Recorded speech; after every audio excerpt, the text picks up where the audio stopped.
Leg day. I like to do leg days, well, when they fall, but Sundays are perfect because I get some sleep, a little bit rested. So I did do back and hex bar deadlifts yesterday.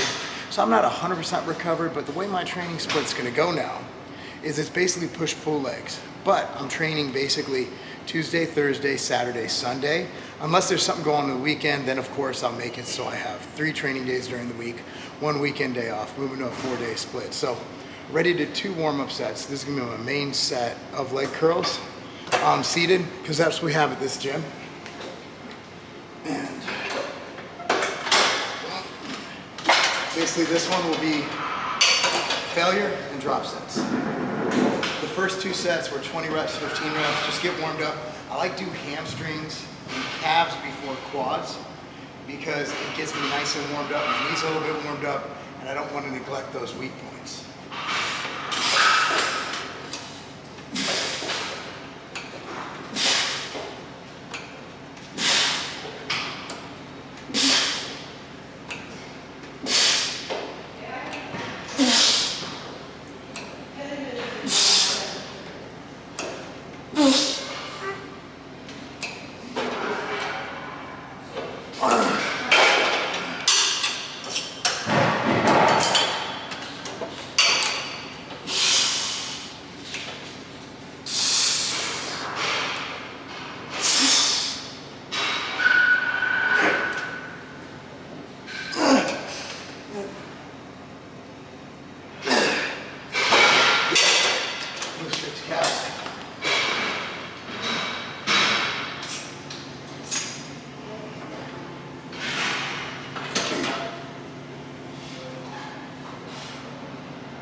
On the heavy quads, 2 of those, then back to hamstrings at the end. This is, if you had one choice of leg equipment in the world, this is it.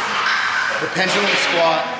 It's the hardest, most humbling, but it gives you the best range of motion, takes all the stress off your lower back. The thing is, this is my 3rd set. I started with no weight, then a plate, then this. I'm gonna do 1 more set with 2 or 3 total plates, then 1 set with 4. If I get there. I strained my quad like 2 weeks ago, not sure how, and it hurts when I get full depth, but I'm still doing it, training through it. Obviously these strong sleeves right here give me a little bit of insulation. Now what do knee sleeves do? They're not really providing that much support. What they're providing is compression and warmth. So when you use knee sleeves, it's not gonna make you, a crazy better lifter. It's not gonna support your knees. It just provides that extra warmth and that extra compression, not a lot, but just some extra compression. Now you get the really tight SBD sleeves, which literally cut off your circulation, but this isn't like wrapping your knees for a 1,000-pound squat. You can wear these throughout your workout. You can do leg curls in them. I wear them throughout because if you didn't know by now, I'm 43 years old. I've had a few knee surgeries, and so for me, it just provides that warmth that allows me to get through my workout.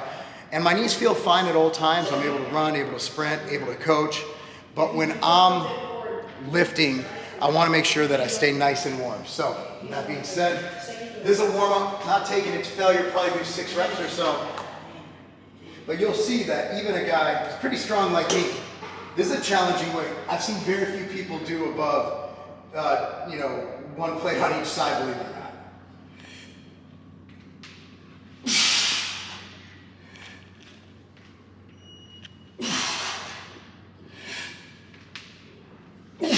Key is full depth. Also, you hear the crackling underneath the knee pads. That's just air, synovial fluid, father time.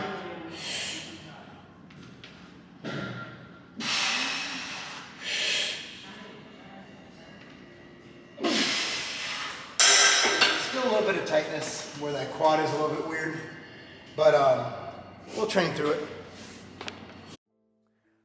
When you were a kid, you probably drank Gatorade when you played sports, right? Well, you're not a kid anymore. You don't need those extra carbohydrate. They're not only bad for your physique, but they're bad for your health as well. That's why we use MTS Nutrition Machine Fuel, powered by the proven Branched chain amino acids, leucine, isoleucine, valine, in the 2:1:1 ratio. We also add in coconut water powder for hydration to make sure that you're able to power through the toughest workouts. Taurine, which is amino acid, which helps to volumize your cells. The last thing we add in is agmatine sulfate. What that does, it helps to flood your muscles with all these nutrients to help you build lean mass and lose fat. MTS Nutrition Machine Fuel is all you need during training.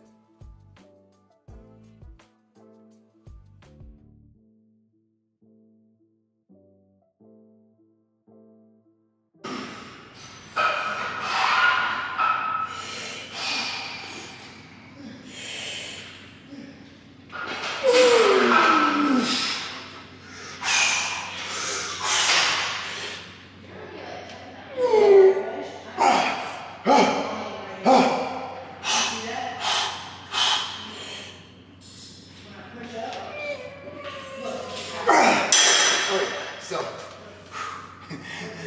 that heavy. When I start with hack squat, I've done, I think, 10 reps of this. But since I'm coming off of that, and of course what we did in the beginning, we're gonna just do as many as we can. Again, like this thing, this quad thing is just pissing me off.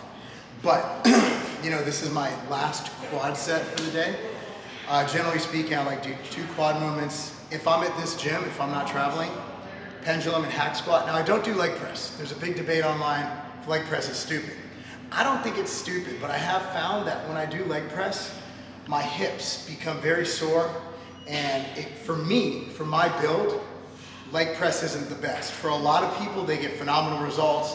Obviously there's pressure right there, but when you're sitting down and you have the weight here on your feet, you come down, all that pressure isn't being absorbed through your feet.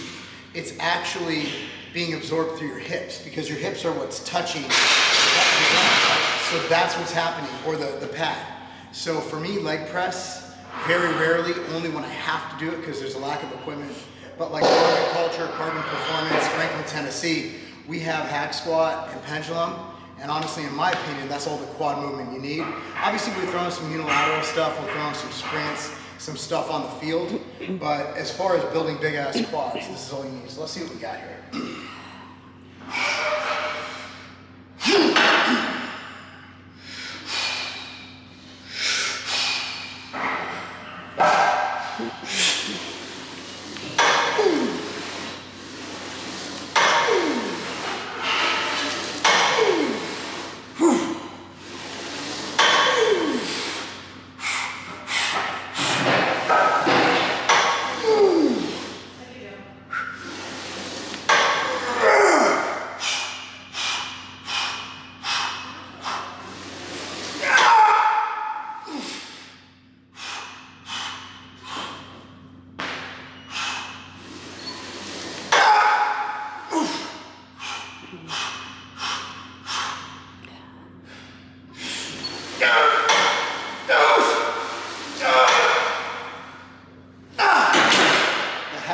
Was weighing me down.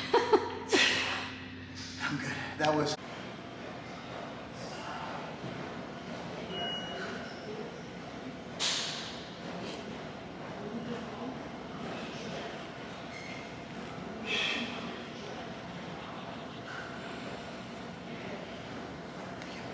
You have anything to say? No.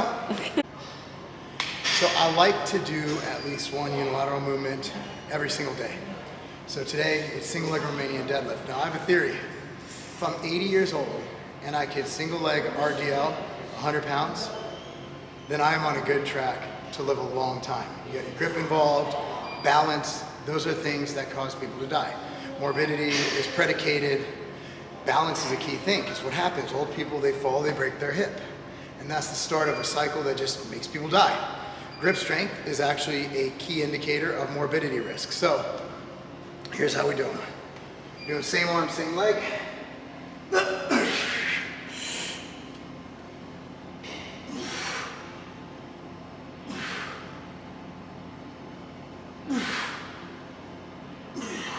I do recommend either barefoot or a flat shoe. Make sure you're able to grip the ground.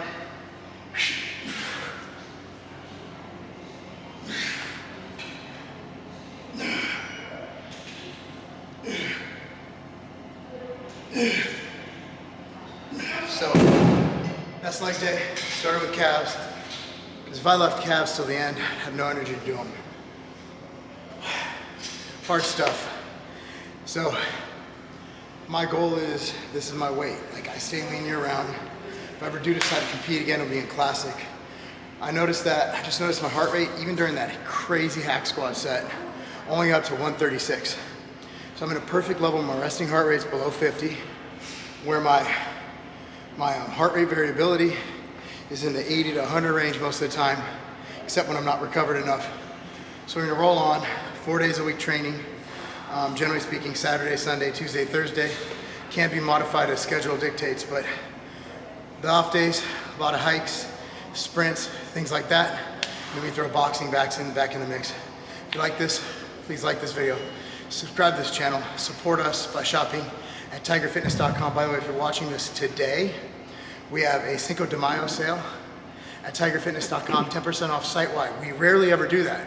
So that includes stuff we lose money on a lot of the time after we ship it.